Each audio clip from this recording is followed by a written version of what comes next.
T'as vérifié son profil ce matin? Pas longtemps, 10 secondes. Juste pour voir si elle avait posté quelque chose. Tu l'as pas décidé. T'y as même pas pensé. Ton pouce y est allé tout seul. Et si quelqu'un te demandait, là, maintenant, ce que cette personne représente pour toi, tu répondrais quoi? Probablement un truc du genre « Rien de spécial, c'est pas sérieux, je m'en fous en vrai ». Alors pourquoi t'as vérifié? Moi, j'ai ce lien avec quelqu'un. Toutes les 2 semaines, ça revient. Un message, un verre, une soirée. On est trop différents. Elle voit d'autres gens, j'en vois d'autres. Ni ensemble, ni séparés. Depuis des mois. Et pendant tout ce temps, je me suis raconté la même chose. Que c'était léger, que ça comptait pas, que dans le fond, je m'en foutais. J'y croyais vraiment. Et puis un soir, elle a embrassé quelqu'un devant moi. Et j'ai explosé. Pas un petit pincement, une rage totale, physique, incontrôlable. Le lendemain, en y repensant, il y avait un truc qui n'allait pas. Parce que si je m'en foutais vraiment, d'où venait tout ça? Avant de répondre à ça, il faut comprendre pourquoi ces liens existent. C'est pas une relation, c'est pas une amitié, c'est pas rien non plus. C'est un entre-deux. Et l'entre-deux, c'est confortable. Parce que dans une vraie relation, il y a un risque. Le risque de s'engager, de décevoir, d'être quitté. Dans une vraie rupture, il y a un autre risque. Le risque de perdre définitivement, de regretter. L'entre-deux, lui, ne demande rien. Pas d'engagement, pas de deuil. Juste un lien tiède qui reste allumé en arrière-plan. Tu crois garder une porte ouverte. En réalité, tu enfermes plein d'autres. Mais le flou protège pas que de l'autre. Il te protège surtout de toi. Je m'en fous. On l'a dit tout le temps, naturellement, sans y penser. Et on croit que c'est un constat. C'est pas un constat, c'est une décision. Quand tu dis « je m'en fous », tu décris pas ce que tu ressens. Tu décides de ce que tu as le droit de ressentir. C'est très différent. Parce que ressentir quelque chose pour quelqu'un qui te choisit pas vraiment, c'est humiliant. Alors ton cerveau fait un truc très malin.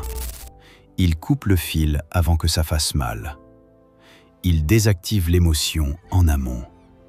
Et ça, c'est pas une image. C'est un mécanisme que des chercheurs ont mesuré.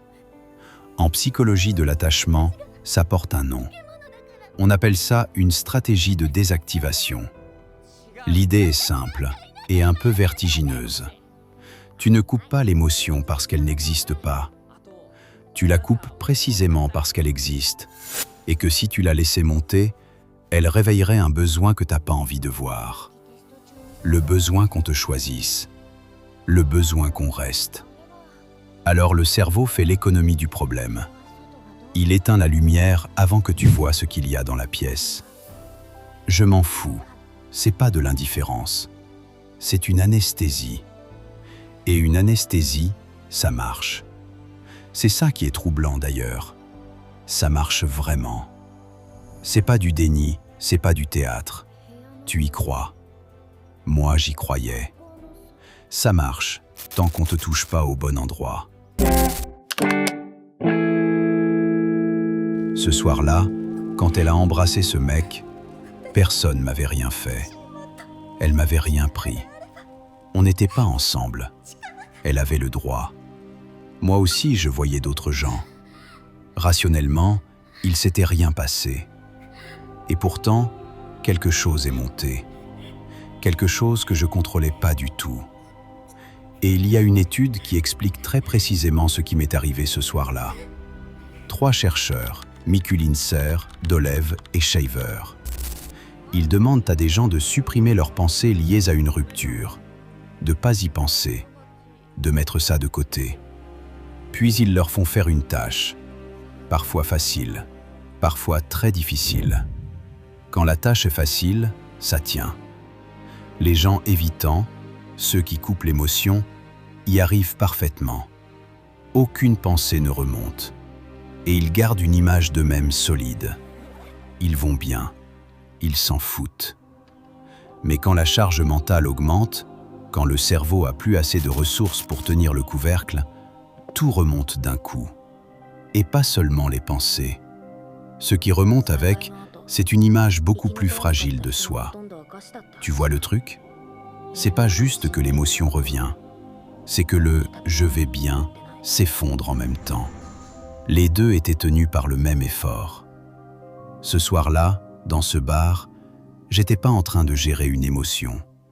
J'étais en train de tenir un couvercle depuis des mois. Et quelqu'un a mis un coup dedans. C'est ça qui m'a mis mal à l'aise pendant des jours. Pas ce qu'elle avait fait, ce que ça avait révélé de moi. Parce que la rage, elle passe pas par la tête. Elle sort avant que t'aies le temps de la censurer. Elle vient de l'endroit où t'as rien décidé. Alors quand elle explose pour quelqu'un dont tu dis que tu t'en fous, c'est pas la jalousie qui est incohérente. C'est ton « je m'en fous » qui était faux. Ça pourrait s'arrêter là. Ce serait pratique. La rage sort, donc c'est de l'amour. Donc c'est elle. Donc faut y aller. C'est ce que beaucoup se disent. Ils sentent le truc monter et ils en concluent « alors c'était l'amour de ma vie ». Non. Ce que la rage révèle, c'est pas toujours de l'amour. C'est juste que quelque chose comptait. Et souvent, ce qui comptait, c'était pas la personne. C'était ce qu'elle te donnait. D'être choisi, d'être voulu, d'exister dans le regard de quelqu'un. Cette petite dose régulière qui dit « tu vaux quelque chose ». Tu l'aimais peut-être pas, mais tu aimais énormément être désiré par elle. Et ça, c'est beaucoup plus dur à s'avouer que d'être amoureux. Parce qu'être amoureux, c'est noble. Avoir besoin qu'on te veuille pour te sentir exister, c'est autre chose. Alors la vraie question, c'est pas « pourquoi j'arrive pas à lâcher ?» C'est « qu'est-ce que je fais semblant de pas ressentir ?» Ces liens ambigus, on les entretient pas par hasard. On les entretient parce qu'ils nous permettent de recevoir quelque chose sans avoir à admettre qu'on en a besoin. Le flou, c'est pas une situation, c'est une position. La position de celui qui prend, mais qui demande jamais, qui reçoit, mais qui avoue jamais, qui ressent, mais qui dit « je m'en fous ». Et souviens-toi de ce que l'étude montrait. Le « je m'en fous » et le « je vais bien », c'est pas deux choses différentes. C'est le même couvercle. Tu tiens les deux avec le même effort. Et le jour où l'un lâche, l'autre lâche avec. C'est pour ça que ça fait aussi mal. C'est pas juste une émotion qui remonte, c'est toute une version de toi qui tenait dessus. Alors le jour où ça craque, le jour où la rage sort de nulle part, c'est pas un accident. C'est la seule partie de toi qui refuse de mentir. Moi, je sais toujours pas quoi faire de cette histoire. Le lien existe encore. Le message revient encore. La seule chose qui a changé, c'est que je peux plus dire que je m'en fous. Et honnêtement, c'était plus confortable avant.